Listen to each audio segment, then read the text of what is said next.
developed a threat seeing as a child. And so she's, for this older character, that's why everyone says, please God, let me have good help and be just like that. Right. And it gives them hope to look forward to that and enjoy what's going on in the present in terms of the young kids and so on and so forth. But the writing, it's all in the writing, and it's all in the chemistry that is picked by your producers, casting people, that put certain people together, and the chemistry is accepted. And we, up until recently, it would take a long time to, Bill Bell, when he was alive, would take a character, introduce it, and it would take you 6 or 7 months, but it would grow on you until that person became part of your family. Mm-hmm. And recently, we've thrown some strange people in the mix, and you and I are saying, "Who's playing that today?" Oh yeah, true. True.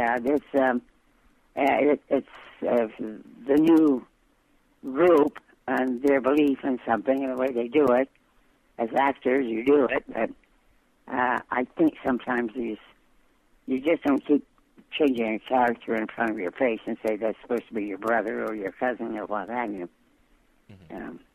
But I think with the really after the first of the year, you'll see the pared down cast who is, chemistry-wise, I think the audience will like more. Right now, there's a lot in the mix.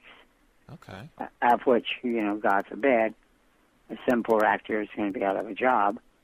But I think we have to get back to a smaller core. That's what made the show to begin with. You had a small core of people. Right. And, now we have an entire... You have a lot of people to work with. Yeah, it's called Birth of a Nation. Yeah. Right now, it's all not ready for it. And I think that's what's confusing some of the new audience and the old audience, is that, let's don't make it so wide that we can't get with it. Otherwise, there's too many people for them to think of. And I think we're getting back to the roots of the show now. Very good. I know the new people, Steve Kent and Jill, our new executive producer. Just they're really fantastic. And Josh Griffiths, who is the new writer, sees the foundation getting back to where it belongs. It'll take a little while, but it will happen. Very good. Yeah. Very good. That's definitely what we want to hear. Outside of that, that's about what? How many are there? 1, 2, 3, 4 of us left. 1, 2, 3, 4. Yeah. My goodness. Wow. Dear God in heaven, as Kathleen would say. That's true. That is what she would say. I do want to get into the book, Not Young, Still Restless, but I have to ask this because this is probably the best super couple that Y&R has is Jill and Catherine. And, that rivalry has been going on for, before I was even born. And, that's right. And you've done it with how many Jills? Brenda Dixon, Deborah Dare, and Jess Walton. And yeah, that's it. That's it. I haven't had to have too many. They can keep the chemistry going because I haven't had to deal with that many Jills. So they can believe that a love-hate connection because I've been at it with a Jill, 3 different Jills, and that's not too bad in 40 years. A lot of you, some roles has changed 10 times between the inception and present day, but and they were all different. But Jess is in fact, she just took some time off. She moved to Oregon with her family and became a grandmother and all of that and what have you. But however, she thought that she just might be through with acting. And then when she came back for the field, she says, "No, it's good. It's good for the horse. It's good to see the horses and the deer and all of that. But it's very good to get back to to Stage 41 at CBS in Los Angeles. Yes. So it continues, and it has been a very, very fruitful association. We just have a blast with it. We really do. And you know, she's as neurotic as they come, so that helps. What did you think of the story when they made Catherine Joel's mother? Because I laughed a lot. You laughed I laughed a lot when I said, "Thank God you're paying me good money. I'd never gone for this." I'll believe it for a short time, kids. Think of something else. But again, you go with the blows, you go with the right, and say, you know, that's your thinking. Well, that's sort of dumb, but we'll go along with it. Yeah. And it doesn't serve its purpose for them to be mother-daughter. The whole thing was that they were like mother-daughter, that Catherine accepted Nikki as a better daughter if she had had a daughter than she did Jill. You know, this sort of thing. That's what you have to keep going. There's always that jealousy that no matter how many dumb times Nikki's going to marry Victor, I'm still upholding her. And, of course, Jill, or Jess, Jill, I look at her 4 times, and the 5th time I'm simply saying, you really aren't that nice. I love you like a daughter, but you're not nice. It's a good sister, bad sister kind of thing, you know. Oh yeah. And it works both ways. Works very well. And I must say, we just absolutely delight in entertaining the audience with that combination. That you know, the two, you know, they have such a love-hate relationship. And almost everybody I know has one of those kind of things. Your dearest friend is still the first person you're going to say, wait a minute, you think you look better in that dress than I would look in my dress? Or, you know, that's it. You know, doesn't she know she doesn't look that good in that?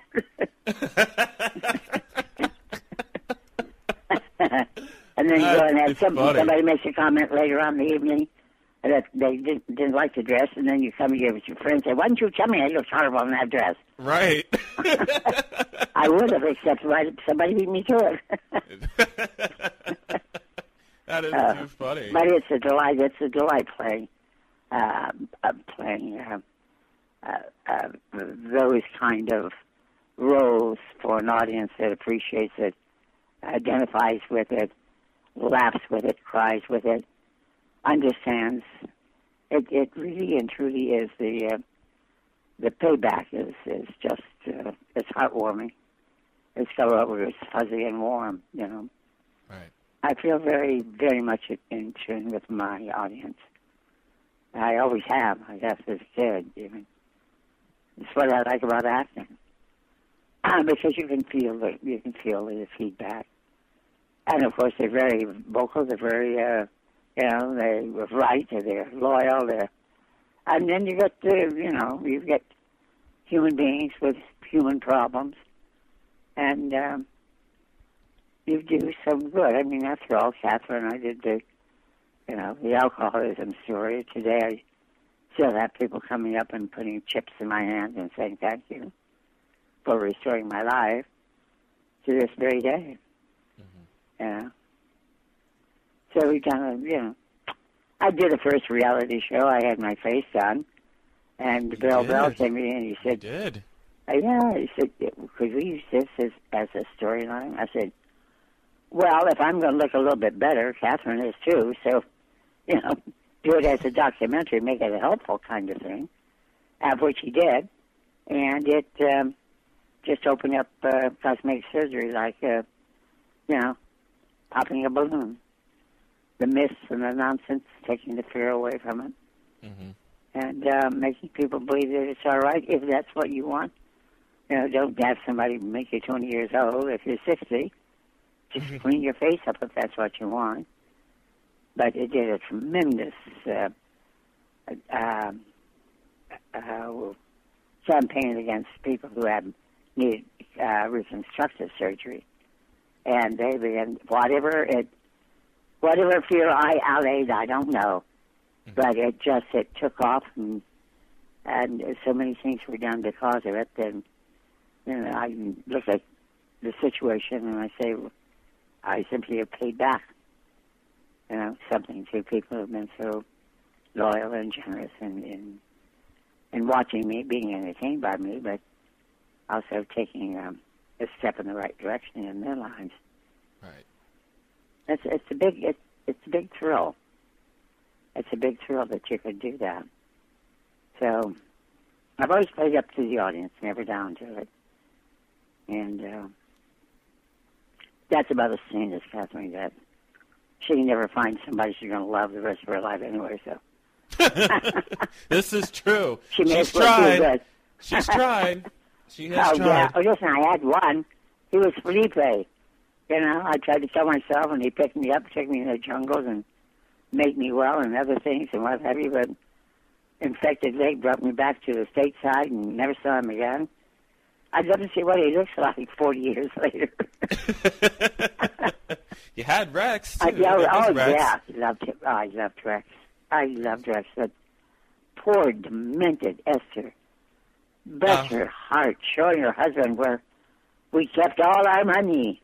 Real bright. I don't know why I have her hanging around. I don't either. To punish her every day of her life. I don't either. Yeah. I just kept thinking if they could bring Philip, Chancellor the Third, back to life, they could bring Rex back to life. I miss Queen Wrecker. I really do. Oh, God, really yes. Do. Oh, God, yes. He was just, I miss him back to this very day.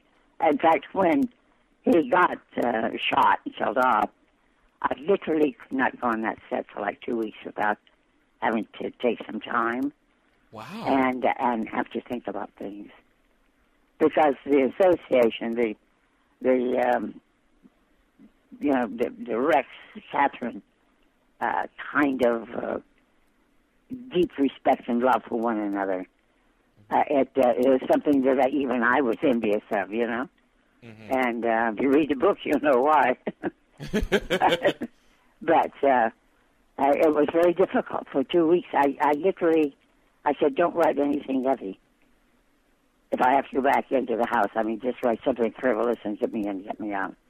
Because it was like losing a husband, I guess. Yeah, really. It's funny, in conjunction, speaking of the book, it's just so many things I have learned that I just never would have expected to learn from you. And you're not shy in this book, by the way. No, I'm not. But I'm not shy. No, I've. The thing is, I say I don't live by threats. So when certain things came into my life, and someone says don't tell, that's the very first thing I do. I don't have to harbor anything other than that's what happened and that's what I said. That's smart. And it's easier. Well, it's easier that way. When you have to start thinking of how many lies you've told, who did you tell it to, and what were they, you start losing track. You're in trouble, big trouble. Mm-hmm. So I've always found that honesty was just a little bit easier. There's little white lies that people tell in order to make it bearable for some people, but certainly not in any kind of how I would say a major situation. It's the old saying, you tell it like it is. And I was taught that ever since I was a child, a baby. Don't be afraid to tell, don't be afraid to tell, don't be afraid to tell. And so I haven't been. I didn't want to, but I did. Well, you certainly weren't afraid to tell this, which I was kind of surprised about when the excerpt about Bo Kaiser came out, and I would never, ever hear the word Duchess the same way again. No, you won't. You won't. No one can say it like he says it. No one. Never again. It was a very, that was a very interesting story there for those that don't know. Mm-hmm. So you need to read the book for. but it was put out there online.